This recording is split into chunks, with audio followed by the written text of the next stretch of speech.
salam penuaian, salam terobosan. Semangat pagi! Semuanya semangat pagi ya. Kita punya salam yang baru, yaitu salam penuaian dan salam terobosan. Tema gereja kita sepanjang tahun 2025 adalah Future Foresight. Artinya siap menghadapi masa depan. Apapun yang terjadi di depan kita, saya percaya kalau Tuhan menjadi pemimpin kita, pemimpin yang menerobos, maka kita akan mengalami banyak terobosan. Maka itu salamnya adalah salam terobosan. Kemudian salam penuaian. Artinya kalau tahun 2024 tema kita adalah tahun penuaian. Tahun ini 2025 Bapak Ibu sekalian kita akan terus menuai apa yang kita belum tuai di tahun 2024. Bersama dengan Tuhan kita akan melakukan perkara-perkara yang besar karena Tuhan kita Yesus Kristus adalah Tuhan penerobos itu. Salam penuaian, salam terobosan. Dan hari ini Bapak Ibu sekalian saya akan berbagi dengan Bapak Ibu sekalian yaitu dengan sebuah tema menghadapi hari-hari yang akan datang, menghadapi masa depan, menghadapi tahun 2025 ini dengan bijaksana. Mari kita buka Alkitab kita dari kitab Amsal pasal 22 ayat yang ketiga. Amsal 22 ayat yang ketiga, demikian bunyi firman Tuhan, orang bijak melihat bahaya dan bersembunyi, tetapi orang bodoh terus maju dan harus menanggung akibatnya.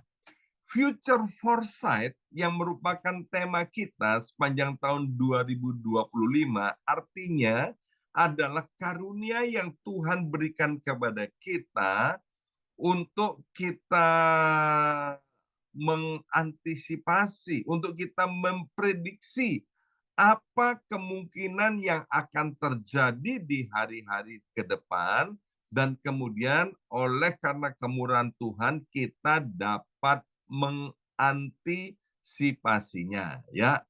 Contoh di dalam Alkitab Perjanjian Lama, yaitu ada seorang anak muda yang bernama Yusuf.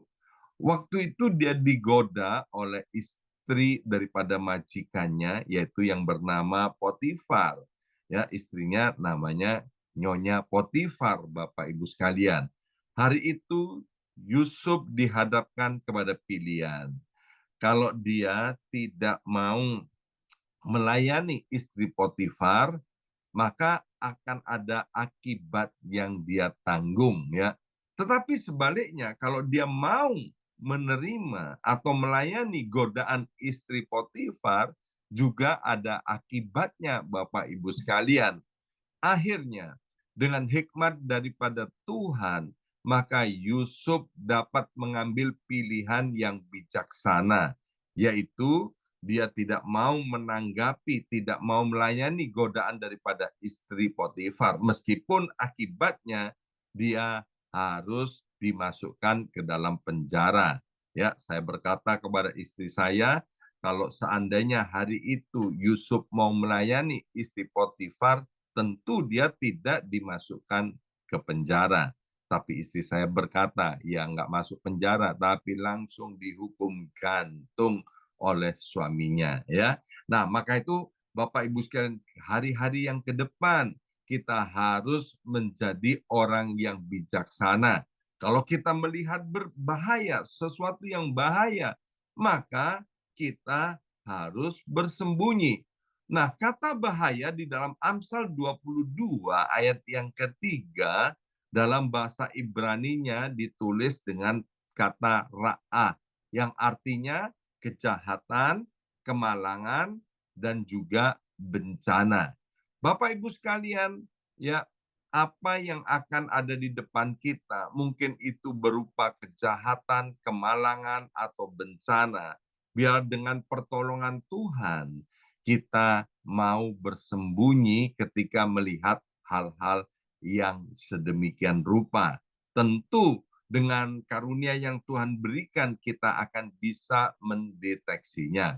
Bahaya fisik, misalnya situasi yang secara langsung mengancam keselamatan seseorang, seperti perang, atau ada kecelakaan, atau ada bencana alam, tentu orang bijaksana akan menghindar atau tidak mau mengambil resiko, ya. Kemudian bahaya moral, misalnya godaan untuk melakukan dosa atau tindakan yang melanggar kehendak Tuhan. Maka orang bijak dia akan menjauh, misalnya dari pergaulan yang buruk yang bisa menjerumuskannya ke dalam dosa. Bahaya rohani, yaitu segala hal yang menjauhkan seseorang dari Tuhan, seperti ajaran sesat, atau gaya hidup yang tidak sesuai firman Tuhan. Berulang-ulang saya katakan begini, Bapak Ibu sekalian, ya. Kalau dalam pergaulanmu kemudian membawa engkau semakin jauh daripada Tuhan, maka pergaulan itu adalah pergaulan yang tidak baik. Maka engkau harus menjauh daripada pergaulan seperti itu. Sebab itu nanti ujung-ujungnya akan membawa kepada kebinasaan. Orang bijak akan berhati-hati terhadap pergaulan yang seperti ini. Orang bijak akan berhati-hati terhadap ajaran sesat. Orang bijak akan berhati-hati untuk segala sesuatu yang bertentangan dengan Alkitab. Tindakan orang bijak dan orang yang bodoh, kata Alkitab, tentu berbeda. Orang bijak dia akan melakukan segala sesuatu dengan bijaksana. Ketika dia melihat bahaya, dia tentu akan merenungkan konsekuensi apa yang akan dia terima di dalam keputusannya. Maka dia akan bersembunyi, artinya melindungi dirinya dari bahaya. Ya, tadi saya sudah sampaikan tentang seorang yang bernama Yusuf, Bapak Ibu sekalian. Daud misalnya, ya, selain Yusuf ada Daud.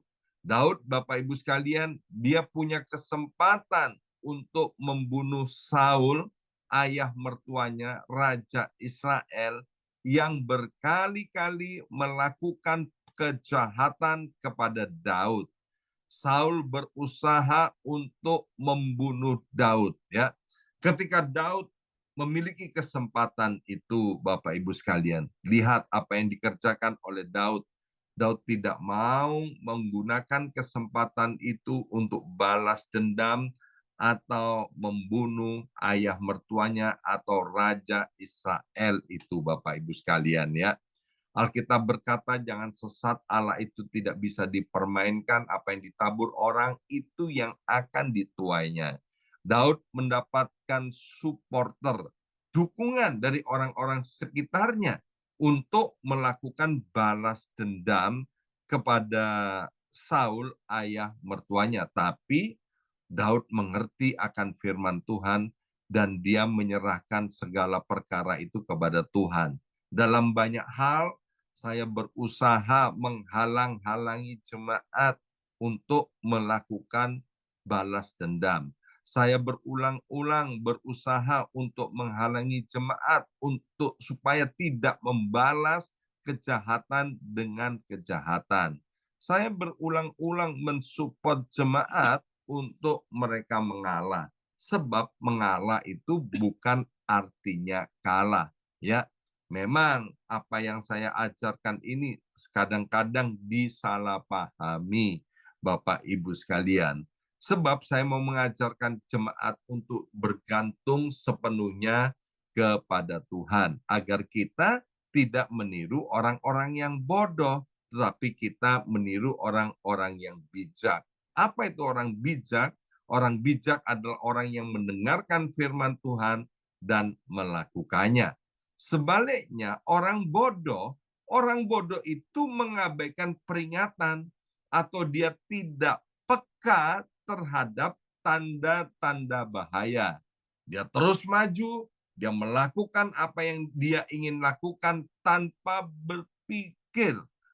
Dan akibatnya apa? Akhirnya dia harus menanggung hal-hal yang buruk.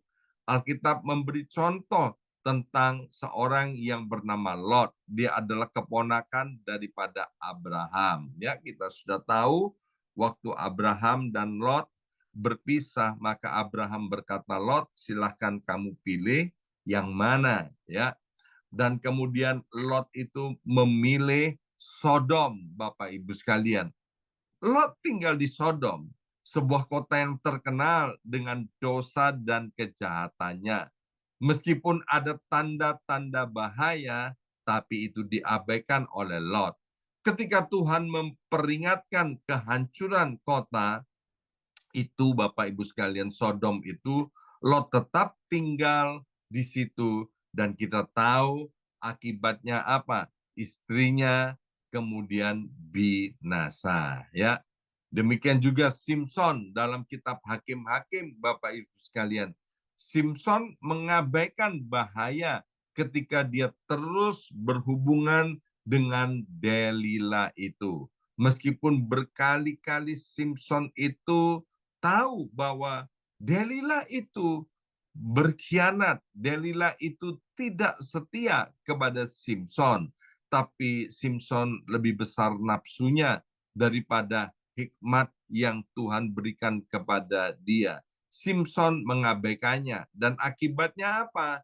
Delila berhasil menyerahkan Simpson kepada orang Filistin, yang kemudian orang Filistin itu membutakan kedua mata daripada Simpson itu, dan Simpson menjadi budak daripada orang Filistin. Orang bijak tidak hanya memperhatikan situasi di sekitarnya, tetapi juga mengambil langkah untuk melindungi dirinya dari dosa dan konsekuensi yang buruk. Melihat bahaya adalah kemampuan untuk membaca situasi dan memahami tanda-tanda peringatan dari Tuhan. Ya, contoh bahaya di dalam kehidupan nyata saat ini, misalnya di dalam keuangan. Bapak Ibu sekalian, karena krisis sudah terjadi dan sedang terjadi, maka waspadalah karena akan banyak penipuan-penipuan di dalam keuangan, ya. Ini kalau kita nggak punya hikmat dari Tuhan, maka kita pasti terjerumus di dalam penipuan itu. Misalnya berinvestasi dengan skema cepat menjadi kaya, ya. Kalau orang bijak, dia akan berpikir, dia akan meneliti, dia akan merenungkan resiko apa yang akan terjadi.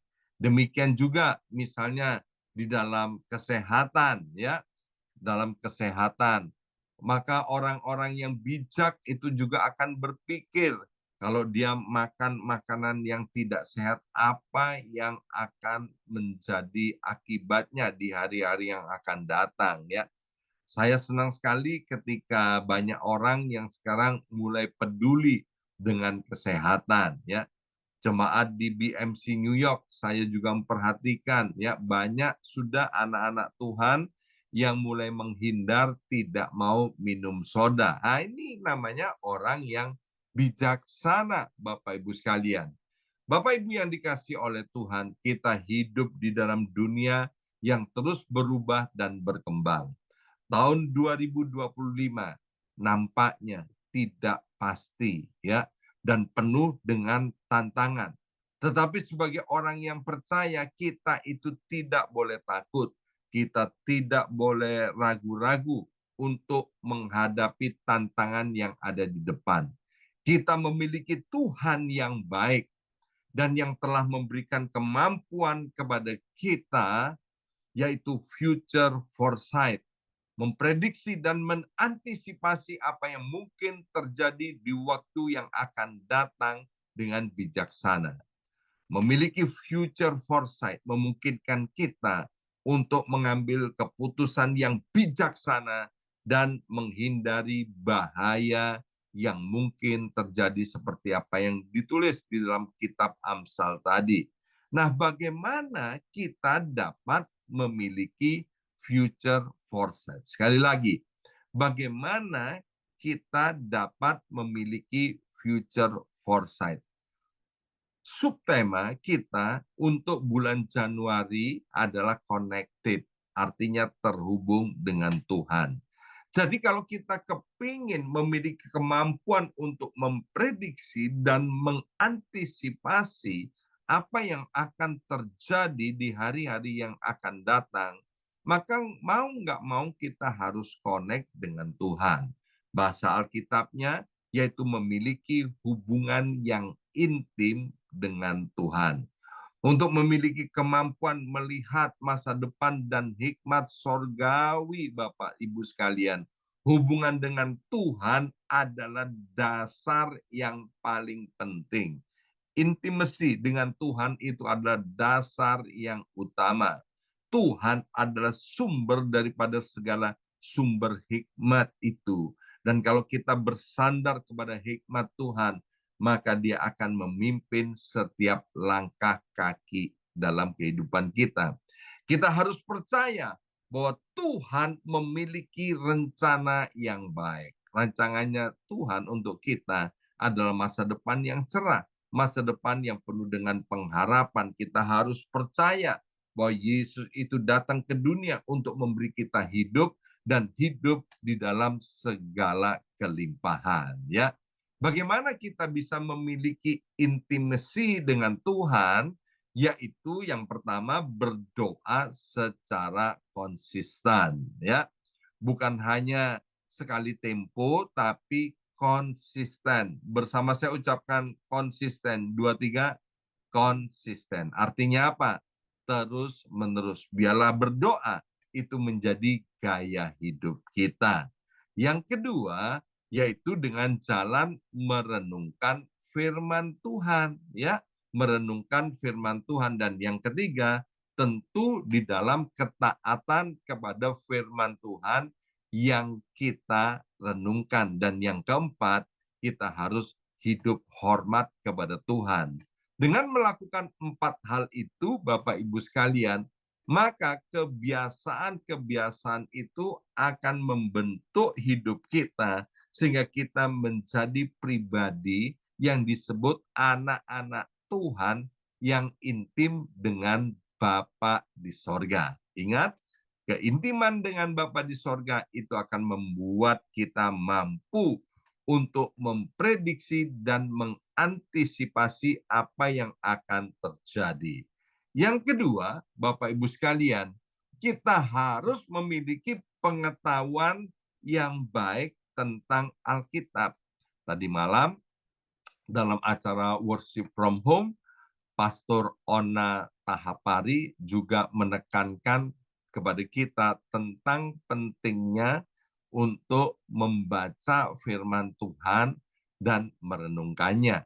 Di dalam 2 Timotius pasal 3 ayat 16 sampai dengan ayat 17, firman-Nya berbunyi begini. Seluruh kitab suci itu diilhamkan Allah dan bermanfaat untuk mengajar, bermanfaat untuk menyatakan kesalahan, bermanfaat untuk memperbaiki kelakuan, bermanfaat untuk mendidik orang dalam kebenaran. Dengan demikian, kata Alkitab, tiap-tiap orang, tiap-tiap manusia kepunyaan Allah dilengkapi untuk setiap perbuatan baik. Kita harus mempelajari Alkitab dan memahami apa yang dikatakan tentang masa depan dan bagaimana kita dapat menghadapi persoalan-persoalan yang ada di depan kita dengan bijaksana.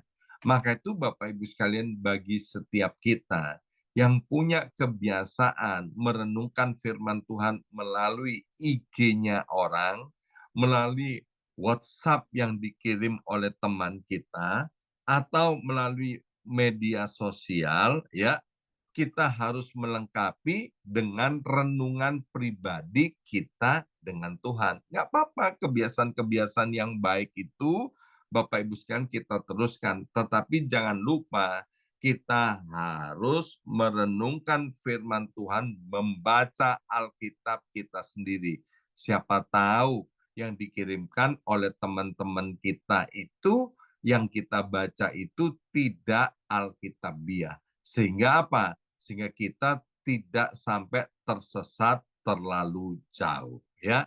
Dan yang ketiga, Bapak Ibu sekalian, agar supaya kita memiliki kemampuan memprediksi dan mengantisipasi future foresight apa yang akan terjadi, yaitu tentu kita harus memiliki iman yang kuat, iman yang teguh. Seperti ditulis dalam Ibrani pasal 11 ayat yang pertama, iman adalah dasar dari segala sesuatu yang diharapkan dan bukti dari segala yang tidak terlihat. Kita harus percaya bahwa Tuhan akan memberikan kita kemampuan untuk memiliki future foresight dan bahwa Dia akan menolong kita menghadapi masa depan dengan bijaksana.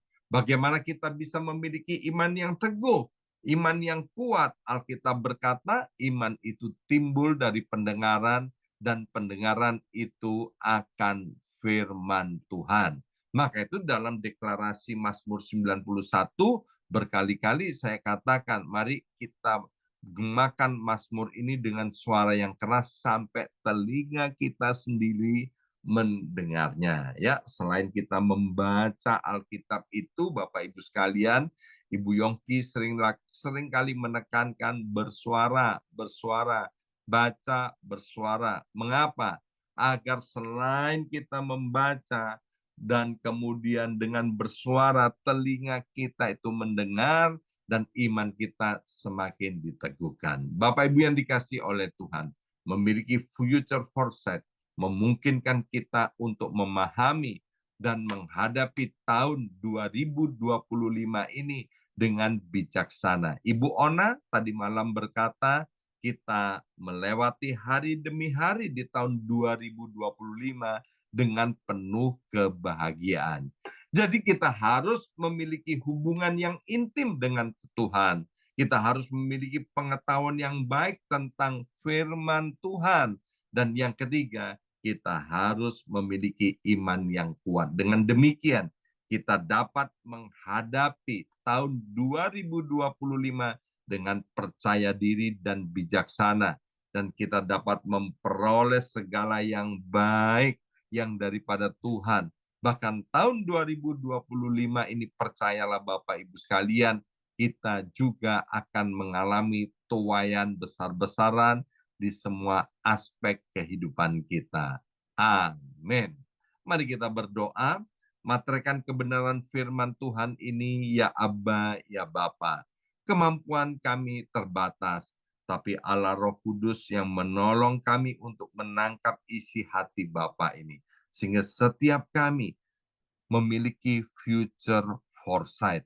Kami dapat memprediksi dan mengantisipasi bahaya yang ada di depan kami dengan baik. Kami tidak menjadi orang yang bodoh, tapi kami menjadi orang yang bijaksana. Terima kasih Bapa. Dalam nama Yesus kami sudah berdoa. Haleluya. Amin, amin, amin.